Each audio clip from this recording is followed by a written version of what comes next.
Soft where کو update کرنا بڑا ضروری ہے. جی. بعض اوقات لوگ صرف اپنے نالج کو ہی بڑھاتے رہتے ہیں. میں نے دیکھا ہے بہت سارے لوگوں میں نالج کی اتنی پیاس ہوتی ہے کہ وہ چاہتے ہیں کہ یہ علم بھی وہ سیکھ لیں، وہ بھی سیکھ لیں، وہ بھی سیکھ لیں، نئی کتابیں پڑھ لیں، نیا سب کچھ. اور وہ اس تجسس جستجو میں ہوتے ہیں کہ کسی کے پاس کچھ نیا ہے تو وہ پتہ چل جائے. یہ نالج سیکرز، اپنے نالج کو بڑھانے والے لوگ، بعض اوقات ان کے اندر بے چینی اور بے قراری اور بے سکونی کا لیول بھی پایا جاتا ہے. جی. ایسے ہی ایک بے چین روح، ایک شخصیت پہاڑی پر بہت دور یعنی ایک افتادہ علاقے کے دور دراز کسی پہاڑی کی اونچائی پر بیٹھے ایک ایسے سنت کے پاس جو کہ جس کے بارے میں مشہور تھا کہ وہ گرو لوگوں کی زندگیوں میں سکون بھر دیتا ہے، اس کے پاس جا پہنچے اور کہنے لگے جی کہ میرے پاس بہت نالج ہے، جی. بہت زیادہ میں سیکھتا رہتا ہوں، بہت پڑھتا رہتا ہوں، لیکن سکون نہیں ہے. تو ان گرو نے ان کی ساری بات سنی اس شخص کی. جی. اور بات سننے کے بعد کہنے لگے کہ کیا پیو گے؟ اچھا.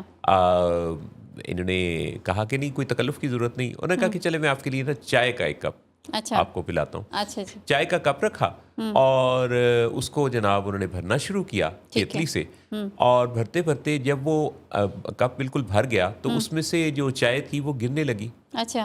جب چائے گرنے لگی تو اس پر بھی انہوں نے چائے نہیں روکی اور وہ اس میں بھرتے رہے. اچھا جی. تو وہ کہنے لگا کہ آپ کیا کر رہے ہیں، چائے کا کپ تو بھر چکا ہے اور وہ چائے باہر گر رہی ہے. اس پر بھی وہ نہیں رکے. تو جب چائے پہلے پرش میں اور پھر ٹیبل پر گرنے لگی تو اس پر وہ صاحب جو ہیں بہت نالاں ہوئے. انہوں نے کہا کہ میں تو آپ کو بہت بڑا گرو سمجھ رہا تھا کہ آپ بڑے دانشور آدمی ہیں، سمجھدار آدمی ہیں، لیکن آپ کو تو چائے کے کپ میں چائے ڈالنا بھی نہیں آتی. اچھا جی. وہیں وہ صاحب رکے اور کہنے لگے کہ تمہارا ایکچولی حال بھی یہی ہے کہ تمہارا جو دماغ ہے جی.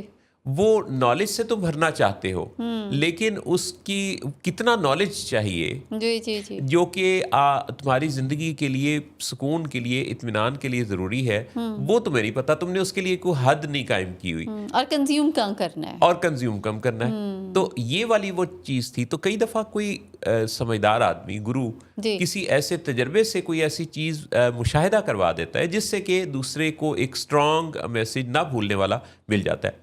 باتیں تو ہم سبھی کرتے رہتے ہیں، بات کرنا کون سا مشکل ہے. جی.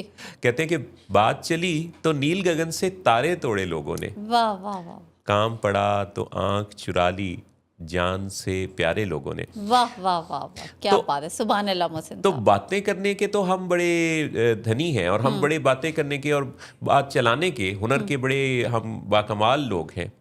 اور ہم بات کو ایسے چلاتے ہیں کہ ہم کہتے ہیں کہ بات نکلے گی تو پھر دور تلک جائے گی. جی. لیکن اصل بات کیا ہے؟ اصل بات ہے اس کو اپنی پریکٹس میں لانا. جی. ہم اپنے کہے پر اگر عمل کر پائیں تو پھر ہم کہلاتے ہیں کہ ہمارے قول و عمل میں مطابقت ہے. لیکن قول و عمل میں تضاد والے لوگوں کی تعداد ہم دیکھتے ہیں کہ کافی زیادہ ہے، بہت زیادہ ہے. بالکل. تو نالج سیکھ کرنا اچھا ہے، لیکن اتنا نالج لینا جس پر عمل کر پائیں یہ اس سے بھی اچھا ہے. اور پریکٹیکل اپروچ بھی ہونی چاہیے نا محسن صاحب. جی. یعنی دیکھیں ہم زندگی میں کتنے ایسے لوگوں کو دیکھتے ہیں جو بڑے نالجیبل ہوتے ہیں. جی. اور ان کے پاس دیکھا جائے تو ایکسپوجر، ایکسپیرینس سب کچھ ہوتا ہے. جی. لیکن پریکٹیکل لائف میں دیکھتے ہیں تو وہ زیرو رزلٹ ہوتا ہے. تو اس کا مطلب ہے کہ پھر جو نالج ہے وہ پریکٹس نہیں ہو رہا، وہ اس کی اپلیکیشن نہیں ہے کہیں پہ، یعنی ایگزیکیوٹ نہیں ہو رہا. نالج ہے تو صحیح مگر ایگزیکیوشن نہیں ہے.